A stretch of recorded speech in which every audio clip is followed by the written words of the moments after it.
Assalamualaikum warahmatullahi wabarakatuh. Waalaikumsalam warahmatullahi wabarakatuh. Ya, Dede di sini gimana nih kabarnya?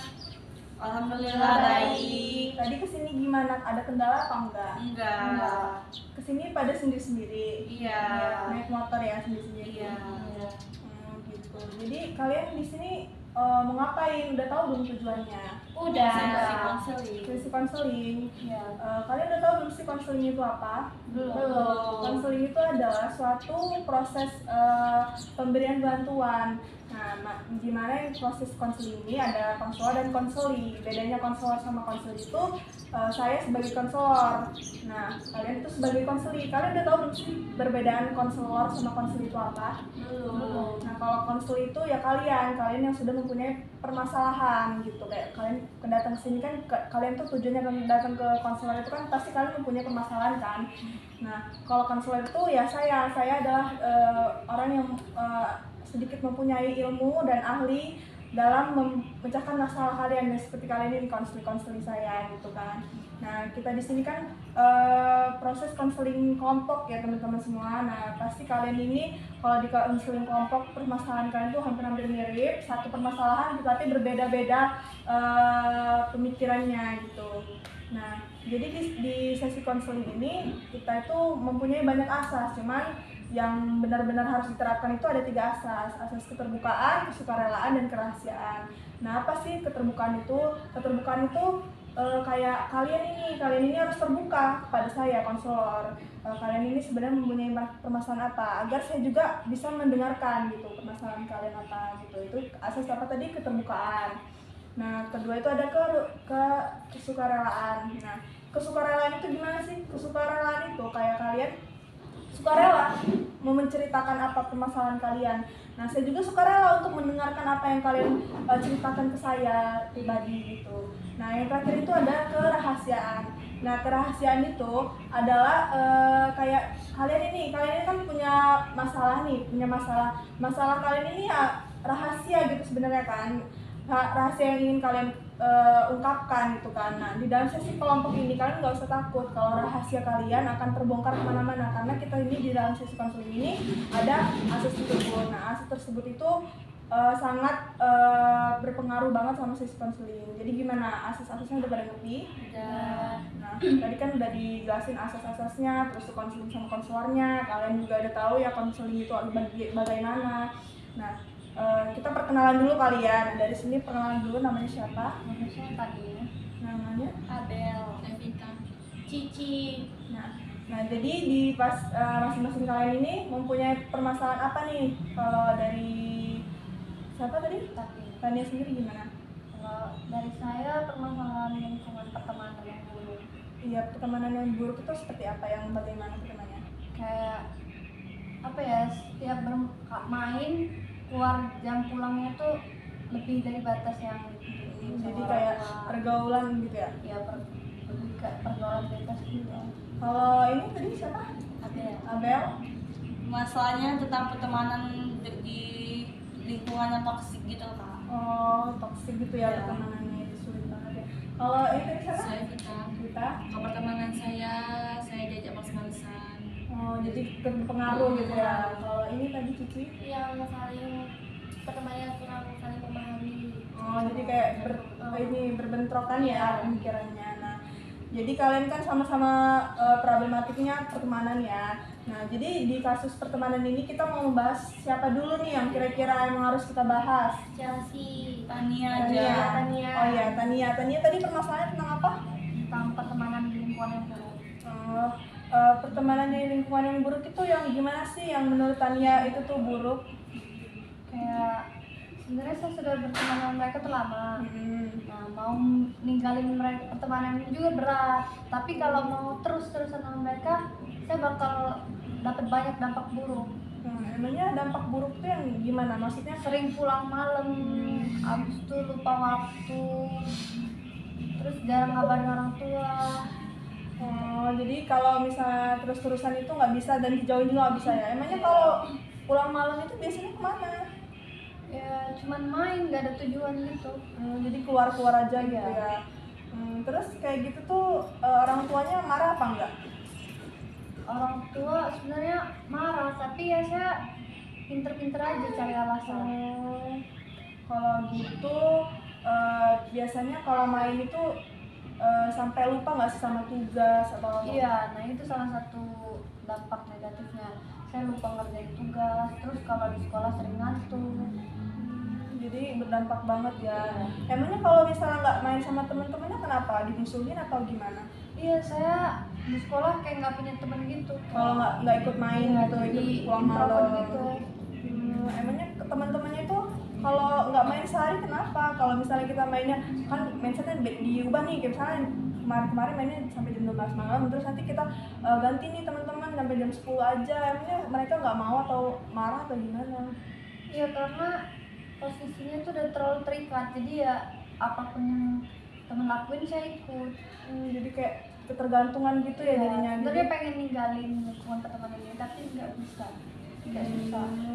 Jadi nggak bisa, ya kita kan juga namanya temen udah lama kan, nggak bisa ya ninggalin kayak gitu aja. Iya sebenarnya saya juga kalau di posisinya siapa tadi? Tania juga pasti saya juga bingung kan, kalau kita ngejauh kan nggak mungkin namanya teman kita. Tapi kalau kita ikut-ikutan terus kita itu bakal ke jalan yang kayak mereka juga. Yang pertama faktornya nggak ingat waktu, nggak bisa fokus sama tujuan belajar. Terus juga kasihan orang tua kan kalau tahu kan, pasti tanya juga kalau kayak gitu sering bohong ya sama orang tua. Nah jangan sampai ya kayak bikin orang tua kecewa. Kita nggak apa-apa berteman, tapi kita juga harus tahu batasan gitu. Terus Tania ini sebenarnya maunya ke depannya gimana sama teman-temannya? Apa Tania ingin merubah teman-temannya biar jadi yang kayak udah kita jangan kayak gitu ya, sama-sama kayak gitu, kita belajar, kita fokus ini tujuan kita, atau apa mau ikut terus-terusan kayak gitu? Ya sebenarnya pengen tetap temenan sama mereka terus, tapi ya lebih mengarahkan ke masa depan gitu loh, lebih memikirkan masa depan nanti mau jadi apa, terus sekolahnya harus yang benar, pikirin orang tua gimana gitu. Mungkin Tania tuh bisa kayak gini ke teman-temannya, kayak Tania aja gitu yang ngajak gitu, kayak ke mereka, teman-teman kita kan kayaknya kita udah terlalu banyak bermain deh, kayak kita udah terlalu banyak banget main-mainnya, kita pulang malam, kita nggak tahu waktu, kita nggak pernah belajar. Ini kita sesekali harus memikirkan deh, kita nih mau kemana sih, kita nih tujuan kita harus gimana sih gitu. Coba sesekali Tania tuh ngajakin teman-temannya gitu, jangan kayak pulang malam terus. Nah itu kan siapa tahu kan teman-temannya juga mikir kan, oh iya juga ya kata Tania gitu. Coba Tania sesekali kayak ngomong kayak gitu, siapa tahu teman-temannya juga mau mendengarkan gitu. Iya sih, pengen berpendapat kayak gitu, tapi takutnya mereka malah nyepelein terus tersinggung sama perkataan. Jadi takut ya. Tapi kalau menurut saya pribadi ya, itu nggak ada salahnya sih Tania. Tania itu kan Tania bukan ngajak ke mereka yang keburu, ngajak ke sama-sama baik. Tania ngomongnya pelan-pelan aja. Kayak kalau mereka hari ini misalnya nggak bisa nih, ya udah besok, terus selang waktu berapa lama lagi, nah terus ajak lagi nih, ayo sih teman-teman, kayak pertama jangan langsung belajar plug gitu, kita kayak belajar di HP aja dulu, kayak share-sharean apa, kayak sekarang kan teknologi kan udah canggih ya, kita tinggal share-sharean TikTok yang tentang belajar tentang ini kan, siapa tahu sama-sama kita terus ada challenge gitu, biar jadi kayak belajarnya asik, nanti kan bisa kayak bisa memikirkan, bisa main juga, kita jangan jauhin juga, tapi kita harus fokus juga sama tujuan kita gitu. Jadi gimana? Apalagi yang mengganjal gitu, yang harus pengen dirubah juga? Cara nasehatin yang baik gitu, tanpa apa ya, tanpa menghukum mereka gimana? Kalau gitu Tania tuh harus jangan menegur, cuman ya itu tadi mengajak aja kayak teman-teman kayaknya enak tahu kita belajar ini gitu, coba yuk kita coba, siapa tahu kita bisa gitu, bareng-bareng aja, jangan ada yang dipojokin, jangan Tania juga jangan ngomong kita jangan main terus loh gitu, pasti mereka akan singgung kan, karena emang mindset awalnya kan mereka emang sifat awalnya kan emang suka main gitu kan. Coba Tania kayak ngomongnya ini ayo sih kita ngerjain ini sesekali gitu, siapa tahu mereka kan kalau kita diomongin alus-alus itu pasti kita, Tania sendiri kalau diomongin alus-alus pasti kan kayak iya juga ya gitu. Coba kalau kita ngomong is dong nggak usah main terus gitu, pasti kayak kita ya pasti sok-sokan banget pasti gitu kan. Nah coba Tania tuh ngomongnya pelan-pelan, ngomongnya halus-halus kayak ayo sih teman-teman kita coba sekali aja. Nah siapa tahu nanti kan sekali kita mencoba terus ketagihan, pengen lagi kayak gitu. Gimana Tania, udah bisa diterima? Ya udah bisa mengerti. Jadi tahu kan langkah yang ingin ditujukan. Iya. Jadi teman-teman gimana bisa menangkapkan apa yang sudah saya sampaikan pada Tania. Tadi kan sama-sama tadi tentang apa? Pertemanan yang toksik. Nah itu sama aja toksik juga, sama-sama kayak ngomongnya lembut-lembut aja gitu. Jangan kita udah punya teman toksik terus kita ikut toksik, jangan gitu kan. Kalau tadi siapa? Kita tadi permasalahannya apa? Diajak malas-malasan. Nah diajak malas-malasan hampir sama juga sama Tania. Kita harus kalau teman-teman kita malas, kita jangan ikut malas juga, kita ngomong lembut-lembut gitu, ajak yang terbaik gitu. Kalau tadi Cici? Kurang memahami satu sama lain. Kalau iya sama aja juga kasusnya, kurang memahami satu sama